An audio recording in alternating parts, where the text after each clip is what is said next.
Remember this? Serena Williams, see walking at the Super Bowl. Well, some hated it. No. That's what he said. If I'm married and my wife is going to join trolling her ex, go back to his ex, because clearly you don't belong with me. What you worried about him for and you with me? I gotta get that lick back. Go ahead, Stop it. Stop it. What? Stop it, Stephen A. This is true. If you with Serena Williams, you're gonna be a kept man anyway. Lots to discuss, but first, more disagreements. What is black culture? How has the mainstream legacy media defined black culture?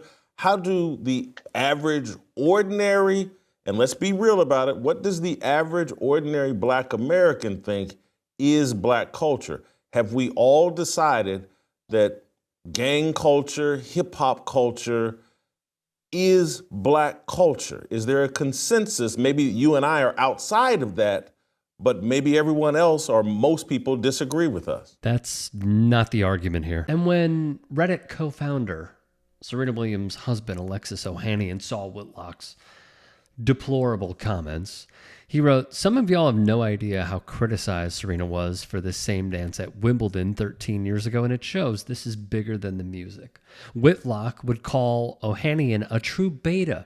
He's mad at me, rather than the wife of crip walking and still thinking about Drake. Simp." So Ohanian would see it once again and double down. "I get it. You're 57, and life didn't turn out the way you imagined." That kind of disappointment must be exhausting. You're the embodiment of peaked in high school, spending decades chasing validation from strangers through likes and digital hugs, only to find out that no amount of external approval fills the void. I wouldn't wish that on anyone. Criticism only fuels your victim complex, reinforcing the comforting delusion that there's some grand conspiracy against you and your brave ideas, when in reality, you've just got terrible takes. It's a cycle. Outrage, backlash, self-pity, repeat. This is a lonely road. There's still time to rewrite the ending. Start by working on yourself first. Oh, Alexis. I love the optimism. You'll find that if you wake up every morning trying to be a little better, a little more curious, you won't have time for irrational hating. You'll be too busy winning. Whitlock, of course, took the opportunity to make a clip out of it instead of paying heed to some good advice. Hey guys, quick break in the action. I have a new show coming out called The Rick Strom Show. It is going to be awesome. I'm interviewing musicians, athletes, producers, writers, journalists, authors, sports doctors. Go check it out at youtube.com/@TheRickStromShow. Also be sure to throw me a follow on Instagram, Threads, Blue Sky. It can all be found in the description box below. Thank you. It has bothered Serena Williams since the early 2000s. It bothered her in 2012. How dare this Negro Jason Whitlock criticize me? Doesn't he know I'm above criticism? I'm a black woman. I'm a queen. I'm, above criticism. So she's clearly cried, and everybody knows. I think this dude's name is Alexis. I don't know how to pronounce his last name. Maybe you do. Someone hop in my ear. It's spelled Ohanian. Everybody knows. Alexis, Serena, I just want to be clear. I got no problem with interracial dating. None.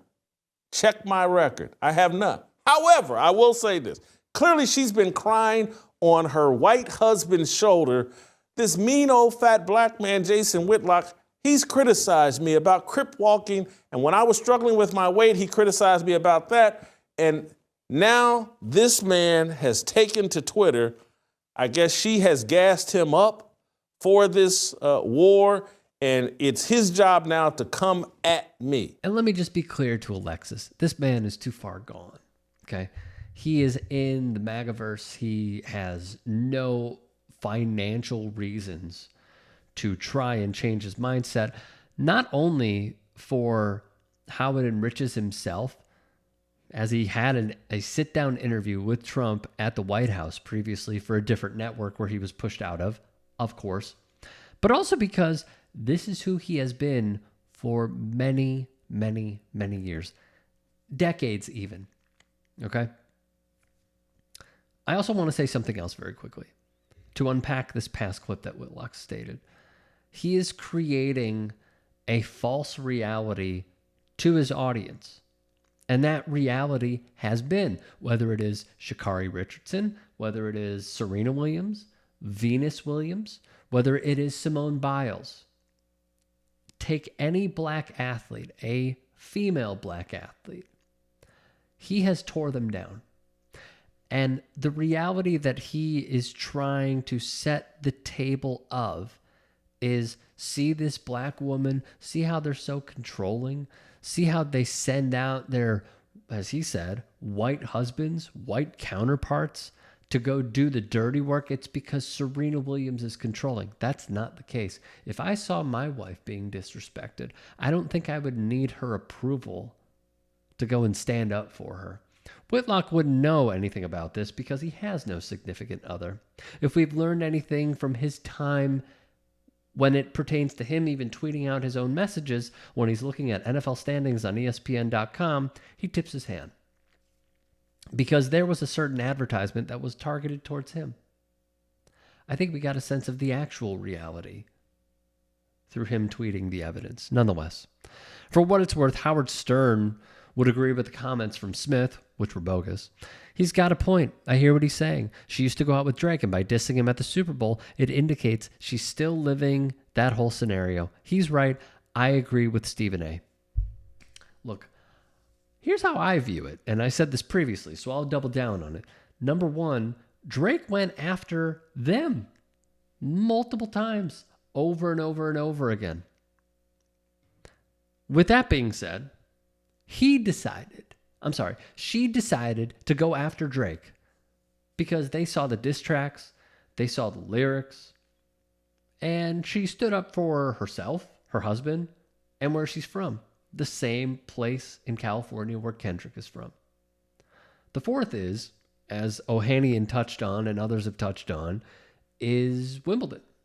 Or was it the Olympics? I thought it was the Olympics, but either or. Sea-walking when she won and getting crucified by predominantly white media and Jason Whitlock, which is quite a tell. So she did it for a bevy of reasons. And I think it's short-sighted of Stephen A., and Whitlock and Howard Stern to say it's just Drake, because it's not. It's actually a mixed bag. However, let's go over Whitlock's history of hating on Serena, shall we? It's like we want to turn Serena into this victim. We want to do this victim narrative that Serena, I don't even think really believes in. There were some of us that was like, no, she should have been this great even earlier, and this should have been her second or third Sports Person of the Year award. But again, she's not a victim. She's a champion. Let's also not forget, he leaves out key pieces in his video about Serena Williams saying, see, I'm so tough. I'm so brave. I'm courageous because I criticize Serena Williams when no one else would. That's false. People criticize her for a lot of reasons. You just went in a different direction, which was incredibly low. In an archived article for Fox Sports when he worked there at the time, and then, of course, didn't, because he has a history of not being welcome for long stays at certain networks. Quote from his article, with a reduction in glut, a little less butt, and a smidgen more guts, Serena Williams would easily be as big as Michael Jordan, dwarf Tiger Woods, and take a run at Rosa Parks. So you're fat-shaming her. He'd continue. She'd rather eat, again, half-ass her way through non-major tournaments and complain she's not getting the respect her 11 major championships resume demands. She complains about being ranked number 2 in the world when she's not. I can't say the word because I've been told it'll get demonetized, but you see it on Twitter, on her blog, about new rules that forbid Wimbledon players from eating in the locker room. Another paragraph. Seriously, how else can Serena fill out her size 16 shorts without grazing at her stall between matches? I know, you think I'm a hypocrite. No, I'm not. Sports writers are supposed to be plump and lazy. I'm fulfilling my destiny. The article speaks for itself. This is a loathsome human being, okay? If that is where you go to direct your anger, that's classless. Keeping it within the confines of the sport, they'll even say that they are fine with. But this, classless, tasteless, wrong. We all know it's wrong. But there are also darker forces within the sports media industry that play up to this stuff because they know that it will then gain them an audience. And he knows exactly what he's doing every single time. Smith, meanwhile, would go on his podcast and state this. First of all, I was playing around. It was a lot of fun. Secondly, I didn't utter a disrespectful word towards Serena Williams. So I don't know where the whole Serena protection protocol kicks in. I didn't say anything about her. I said, hey, listen, if I'm a man and I'm married, I certainly don't want my wife showing any kind of energy, positive, negative, or otherwise, to another dude that happens to be her ex. That'll make me think, what's she thinking about him? Why is she thinking about him so much? Why does she feel the need to exert any energy, emotional or otherwise, when it comes to that? That's where I was coming from, but it was more of a gender issue more so than anything else in terms of men and how a lot of men feel. I'm not going to say most. I'm not going to say all because I don't know. I'm going to tell you how I feel. What I expressed is exactly what I meant. I'm not apologizing for it. He's going to do it. We all know he's going to do it. So my final thought is whatever. If you can and are willing, please become a paid member here at TYT Sports. And or go to tyt.com/join. In addition, you can follow me on Twitter, Instagram, and TikTok. Appreciate it. Have a great day.